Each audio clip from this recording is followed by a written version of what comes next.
Welcome to Somerville Live Wire. I'm Myhr. There's been a lot of chatter about rats on social media, so we thought that it was time to get to the bottom of this.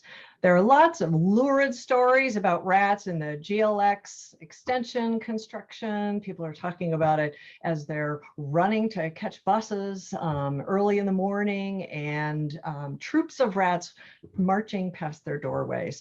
So obviously it's a problem. I have to say for myself personally, I have not really seen rats around my area, and but my husband did for the first time 1 week ago. So here we are, we're going to get to the bottom of it. And we're joined by Georgianna Silveira, who's the Environmental Health Coordinator in the Department of Health and Human Services for the City of Somerville. Georgianna, thank you for joining us. Thank you for having me. And we're also joined by Zack Huffman, who's a reporter. He writes for DigBoston and Vice, formerly reported for the Boston Current and Bulletin newspapers. Zack, thank you for joining us. Good to be here. Okay, so obviously it's a big issue within the city about rats. And Georgianna, you, I believe, know more about this than anybody else in the entire city. So that's why we're so glad that you're here. So how big of a problem is this? And tell us a little bit about your role in addressing this issue. Sure, yeah, I'll start with the second question first. So I have been with the city since January of 2019, and the position was newly created in collaboration with the city council, the health department, inspectional services, sort of everyone involved in rodent control. Essentially was saying that while the city does a lot of things to try to address rat activity specifically, there's no like central organizing factor of that. And so they basically created my position to be the central person in the city who knows what every department is doing, knows how well they're doing it, knows where they're doing it, and also knows where those gaps are that we needed to fill in.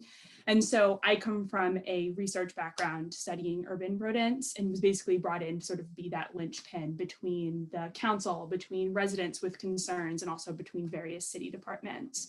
When did you start that role? So I wasn't aware that this was a brand new role within the city. So when did that start? Yeah, so I was hired in January of 2019 to this sort of like completely new role. And so it took, a couple of months to get my footing, but have definitely learned a lot about rats and about everything else since I have started. In terms of how big of a problem it is in Somerville, the reason that the position was created was because there was a lot of buzz from resident groups specifically about rodent concerns and feeling like the city needed to step up and do more. And so essentially they just created a new position to try to fill that gap.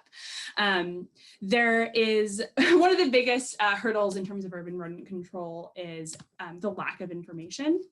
And so it's hard to know how many rats there are, where they are, like are the populations increasing, decreasing, sort of things like that. And we try to rely on the data as best we can, specifically resident calls to the city's 311 line. And by that metric, the concern is increasing among residents. There are a lot of ways in which 311 data is an unreliable measurement of rat activity, but it's the best we have at the moment. And the city has received about a 20% increase in calls about rat activity since I believe since like 2018, 2017. And so it's definitely something that's an increase in concern among our city's residents. And so something that we created this position for, and also have sort of been doing a number of initiatives to try to improve our response to the issue. Okay, so it's getting worse since you arrived. No, I'm just kidding. Correlation does not mean causation. No, but it's interesting that, given the fact that we're in the pandemic and, I mean, there's a lot of speculation online about what's causing this. And so we'd like to, come back to that. Why do we think that it's actually increasing over this very strange year that we've had? But I'd like to turn to Zack. Zack, if you've been reporting on this, you reported, about a year ago, and you've been looking at it since then. What did you find, and do you have anything about Somerville relative to other communities that you reported on? Well, I will say kind of in a broader sense what I found. I wrote about this a year ago, and this was, the summer of the pandemic. And that was one of the driving factors, or at least the theories, as to why there was this spike in rodent activity, last summer, is because, the pandemic sent everyone, into self-quarantine. Lifestyles changed, life habits changed. Fewer people were going to restaurants at all. Most restaurants, or all restaurants, switched to takeout.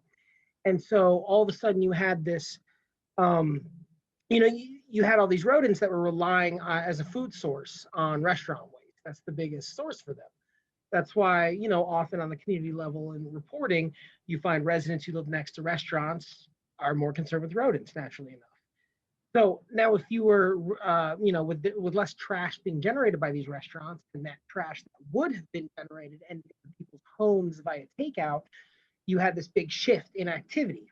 Rodents were moving more into residential areas. And I think there's still been, I think that has still kind of been the case. I mean, we're getting back out. Pandemic's still here, but, everyone is still starting to go. You can go to restaurants now. So I think there's probably been a shift, but not dramatic yet. Like, we're still seeing a lot of numbers.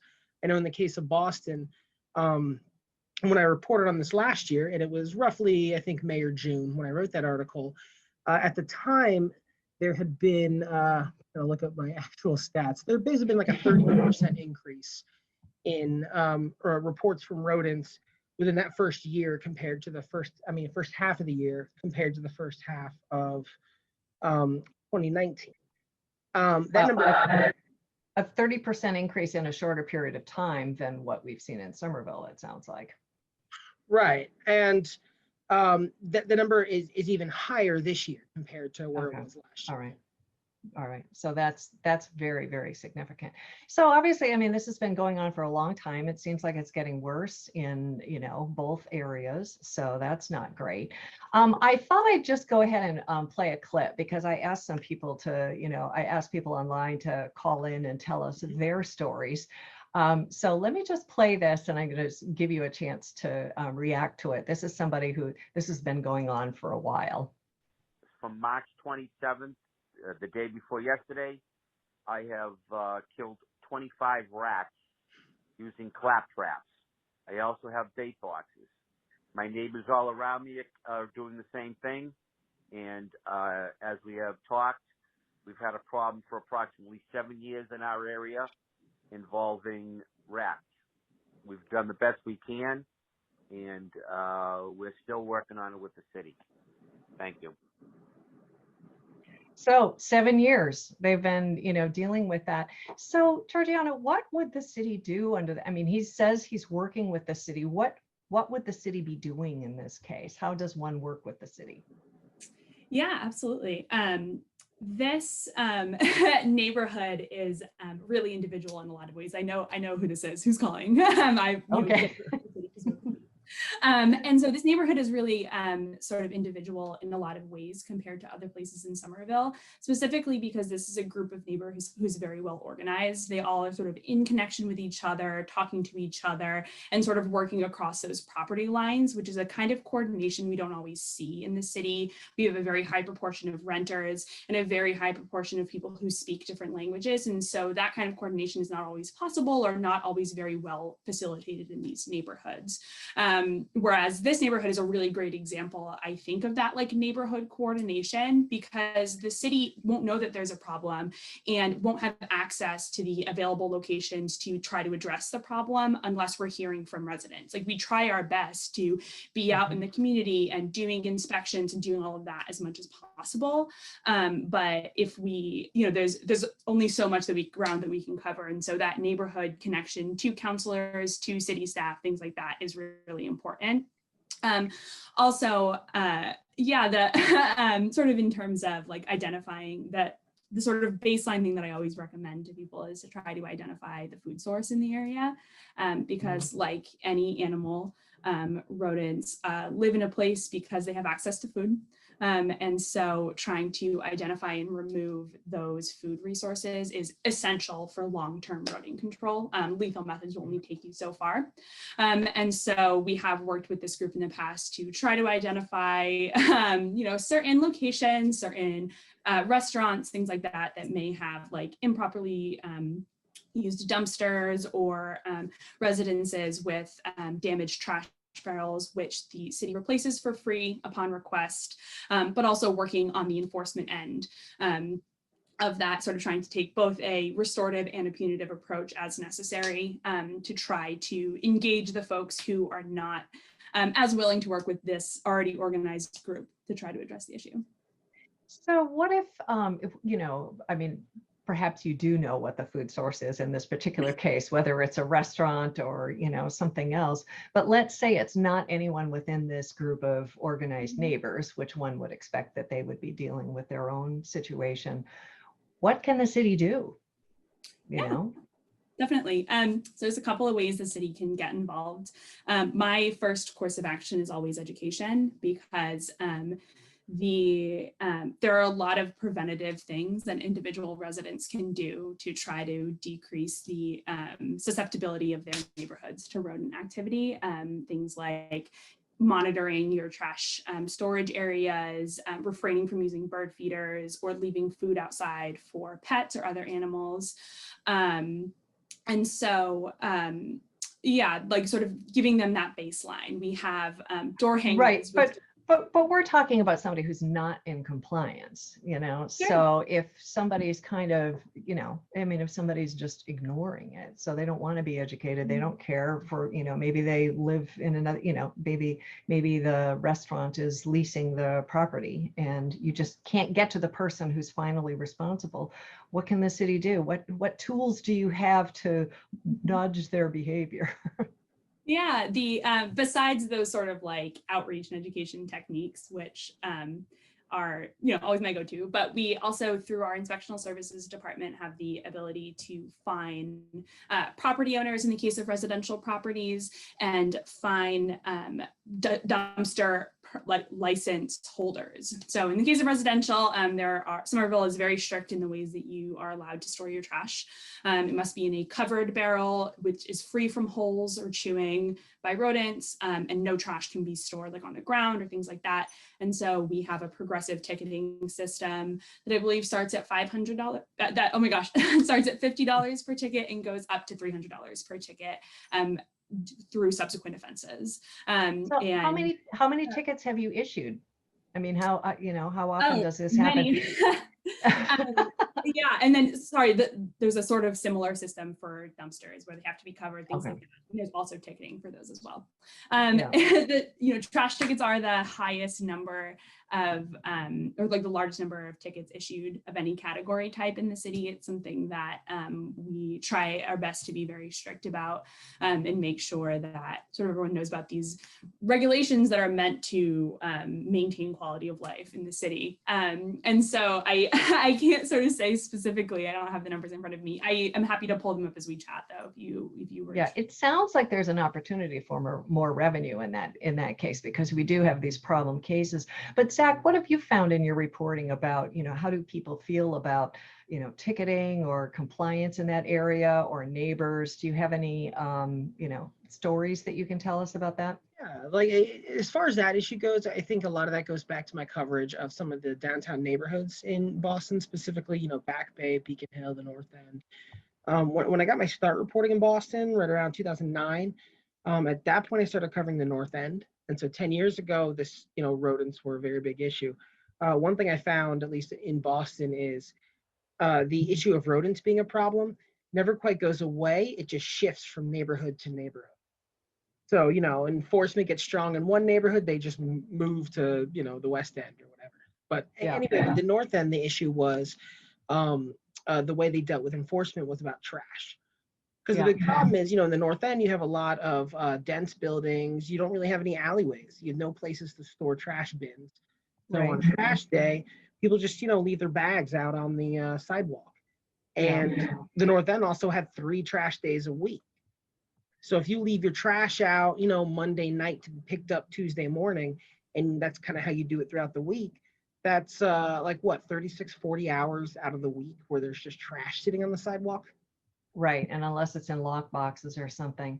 I'd like to play another clip with somebody who had a very specific question for you, Georgianna, about how the city, the bait box program. I wanted to ask that you ask about the specifics of the baiting program. I know the city is expanding it.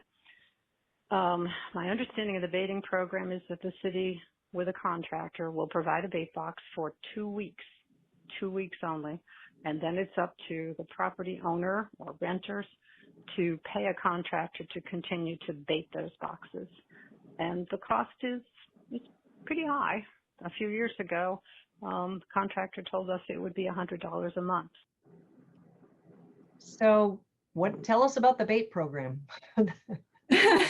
Yes, so the city of Somerville, we have a program called kind of long, the Residential Rodent Control Assistance Program. Usually we just call it the baiting program, the residential baiting program, things like that. And so this is a program through the Inspectional Services Department where it is open to any residential properties with 3 or fewer units. Previously, it was also only open to owner-occupied properties, but we have recently sort of reviewed our legal, requirements for that and have been able to extend it to also non-owner occupied properties, which does allow us to access a much higher percentage of the city. I believe it's over 90% of residential units in the city are now eligible for this program. And so what it entails is weekly inspections of the property with a city health inspector and also a technician from the company that we are contracted with. The first week they go out, they take a look at the property, they place bait boxes, which are those black plastic boxes that you see all over the city, contain actually rodenticide in them. They're locked so that anyone without the key cannot open them. And they also have small holes and tight turns so that like squirrels and rabbits, et cetera, can't get in them. Only rats can get in them because they have very flexible bodies.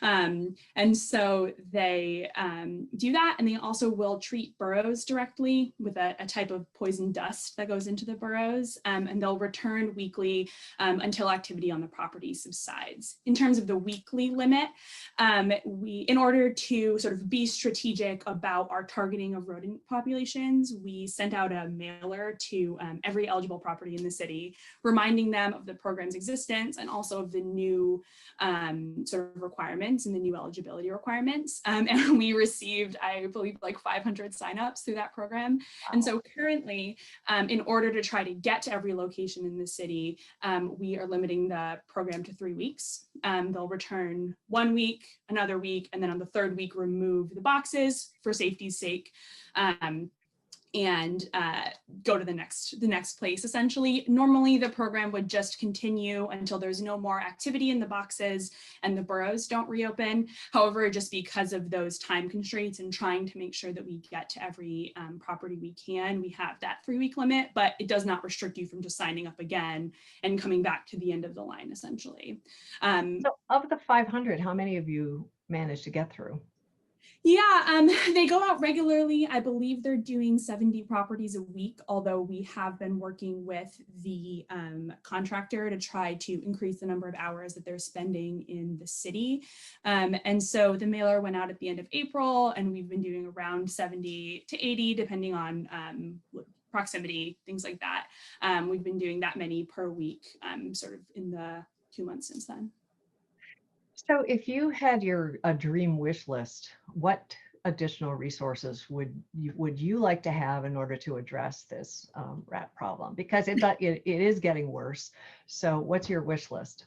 A question I'm asked frequently. I mean, I think that if we had room in the budget and had room, sort of, institutional capabilities, sort of expanding to have a, more inspectors, more in line with cities like New York City and Boston, to have more people who are like me solely dedicated to working on this issue. But as the time stands, we are sort of working among the constraints that we have and trying to rely on that community participation and education aspect of it to try to improve the sort of preventative aspects. Also, something that we are currently working on is just sort of improving our processes for barrel replacements, because that trash storage is such an essential aspect of rodent control. And so making sure that we continually have barrels available to residents, replacements as needed, and we're educating them about proper use of the barrels to try to really control that residential food source. So I'm going to play one more clip, which is, a renter's situation. So have a listen to this. We're tenants and we have rats in our rental property. They've caused a lot of problems aside from the obvious fact that it's really disgusting that they're in the house in the first place. They've stolen food from the kitchen. They've chewed the dishwasher hoses, causing a leak. They chewed electrical wiring, which almost started a fire. We found dead rats in the basement, in the laundry room. They basically destroyed like a drop ceiling in the basement. And our landlord has paid for exterminators, and that has tended to help in the short term, but the rats have always come back because the basement isn't really structurally sound or rat proof, and there's several places where they get in. And when we asked our landlord to fix the problem, she told us that she can't guarantee a rat-free house and just told us, well, I'll rent it to new tenants, so, I won't renew your lease. So needless to say, we're going to be moving, but the landlord is just passing on this rat-infested property to the next set of unsuspecting tenants. So obviously that's a terrible story, but you kind of think about, well, if it was a restaurant and they went in and inspected the restaurant, that there would be significant sanctions, one would think. Is it different for rental properties than it is for restaurants, for example, in terms of what the city sanctions can be? Yeah, in terms of that like sort of specific like residential versus a commercial like food service establishment, I think that there's more opportunity for like a punitive action to be taken. So we can sort of create all of the restrictions that we want, but if there's no way to enforce them, then they are essentially useless. So in the case of a restaurant, they could get their license taken away, their liquor license taken away, their food service establishment license taken away, and then they wouldn't be able to operate a business. In terms of like a rental property, there isn't that same like punitive aspect of like a license that you can take away. There is the state sanitary code, which the inspectional services department does enforce, which basically says that you're required to have a rat-free property. When you're a tenant, your right as a tenant is to not live in a place with pests. Practically, there are a couple of ways that the city enforces that. The inspectional services department can do an inspection of the property and require that the property owner hires a professional pest control company, and that. So in this case, would the renter call 311? I mean, is that what they would do to request that? Would that actually push that forward in a meaningful way? Or should they call the police? I don't think you would call the police. They probably wouldn't know what to do in that situation. What you would do is contact the inspectional services department. You could call 311 and they'll forward you to the right place because that's how they operate. But you would contact the inspectional services health department directly. There's an email and phone number on the website. And basically let them know what's going on, and they will schedule an inspection, include photos, and basically write up this sort of like citation for the property owner. And to sort of assuage that citation, they have to show evidence they've hired a company. Okay, that's really tough. So Zach, I'm going to turn to you in just the small amount of time we have left. So what would be the thing that you would want to get to the bottom of? I mean, in your reporting, you've talked with a lot of people. Do you have any specific things about Somerville that you have heard of that you want to go and investigate? What would be your focus? I mean, are you talking about rodents or just a broader sense? About rodents. Right. No, I think I don't know. I think rodents are a tricky issue because I think, as we've heard, there really is no like cut and dry solution to it, especially when we're seeing lifestyle patterns change on such a broad scale. Like, how do you adjust an entire town government to, pivot and then to pivot back once people are going back to work, going back to restaurants. As far as getting to the bottom of something, I mean, I don't know. I definitely agree with Georgiana that the one of the big things we need to do is education, because you really need a holistic approach to this with rodents. It's not just getting the right people to come out and exterminate. It's not just getting people to have the right bins. You just got to do all of it. It's just, I don't know. It's a tough issue. It's about the food source ultimately, right? Really I mean, that's really what it is. Well, I posted a question and asked people to come back and talk about some specific things. And, you know, people had some, you know, a lot of, you know, comments about it. You know, they had one of them where a rat ate right through the lid. You know, that's, you know, a really tough situation there. They were saying the biggest rats I've ever seen are at Assembly Row. You know, I don't know if is that because of the river, or is that because of restaurants, or is there any particular reason why they, you know, it would be particularly bad there? I mean, from what I've read, I heard more comments about East Somerville than I did about West Somerville, and I don't know, you know, what the reason would be for that. George, you know, do you have any thoughts on that?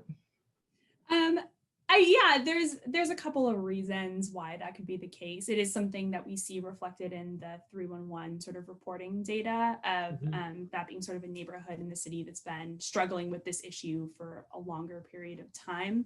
And there's like a number of reasons why it could be. A higher proportion of renters, older buildings and infrastructure specifically are two things that come to mind, although it there's like a lot of reasons. It's something that's very there's never one cause, unfortunately. Yeah. It could just be proximity to Boston. I don't know. Yeah.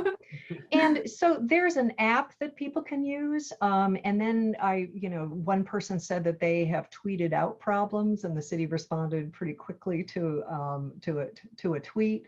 What, you know, what would be the best way, or, you know, do you use the app? Is that something you review? Is it still operational? What do you think?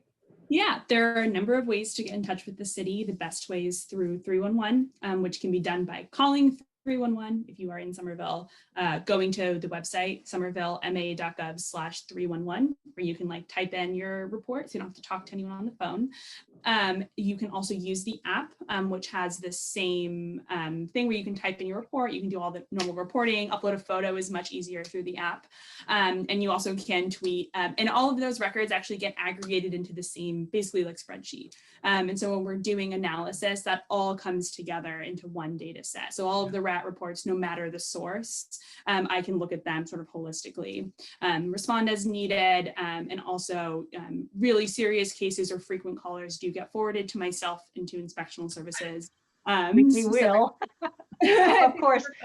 But from the perspective of data gathering, if 311 calls are your primary way of gathering data, then you know, maybe you should be inundated with calls just so that you have better data. And it wouldn't necessarily mean that the problem is increasing. It just means that people are reporting it out more. Would that be a good thing? Yeah, absolutely. We so anytime you see a rat, we would recommend that you call. My water is spilling. Okay. We also. And I'm sorry, we're just totally out of time here. So I'm afraid I'm going to have to say thank you very much for both of you for joining us. It's been really informational. Appreciate that. And I'm just going to close with one of the comments that somebody left on Facebook, I believe, or no, this was on Reddit, which said, contrary to everybody else who posted, I've seen several, I love them, which I thought was a great way to end. There are some rat fans in the city. So thank you to you both. Thank you for watching, and we'll be back in 2 weeks with the next edition of Somerville Live Wire.